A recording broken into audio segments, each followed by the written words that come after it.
In this guide, I'm going to show you how to reset the keyboard on your iPhone. Intro.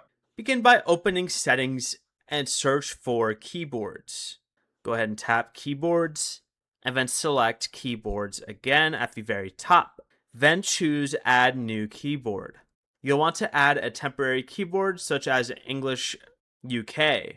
Then you'll want to tap Edit and remove the keyboard you normally use, along with the keyboard if needed. Then go back to Settings, search, and type Reset.